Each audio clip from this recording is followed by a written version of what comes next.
Operation Sindoor దాడులు పాకిస్తాన్ ని తీవ్ర ఆందోళనలో ముంచెత్తాయి.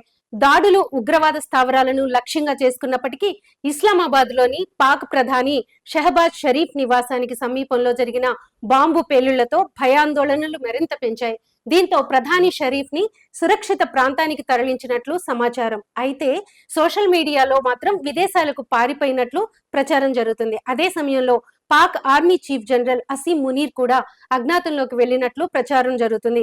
పాకిస్తాన్ రాజకీయ సైనిక నాయకత్వంలో సంక్షోభాన్ని కూడా సూచిస్తున్నాయని చెప్పుకోవచ్చు. ఇస్లామాబాద్ లో పాక్ ప్రధాని షెహబాజ్ షరీఫ్, ఆర్మీ చీఫ్ అసీం మునీర్ల నివాసాల సమీపంలో బాంబు పేలుళ్లు సంభవించాయి. ఈ దాడుల నేపథ్యంలో పాకిస్తాన్ లో ఒక రెడ్ అలర్ట్ అయితే జారీ చేశారు. దేశవ్యాప్తంగా ఆసుపత్రులు అత్యవసర స్థితిలో ఉన్నాయి.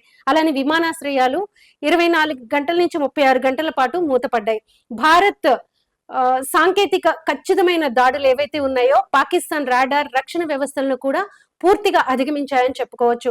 పాక్ వైమానిక దళం 5 భారత జట్లను కూల్చినట్లు షహబాజ్ షరీఫ్ పేర్కొన్నప్పటికీ కూడా ఈ వాదాన్ని భారత్ ఖండించింది. ఈ వైఫల్యం పాక్ సైన్యంపై విమర్శలను తీవ్రతరం చేసింది. దేశంలో షరీఫ్ నాయకత్వంపై అసంతృప్తిని కూడా ప్రతిబింబిస్తున్నాయి. భారత్ ఆపరేషన్ సింధూర్ దాడులు పాకిస్తాన్ ని రాజకీయ, సైనిక, ఆర్థిక సంక్షోభంలో కూడా నెట్టాయని చెప్పొచ్చు.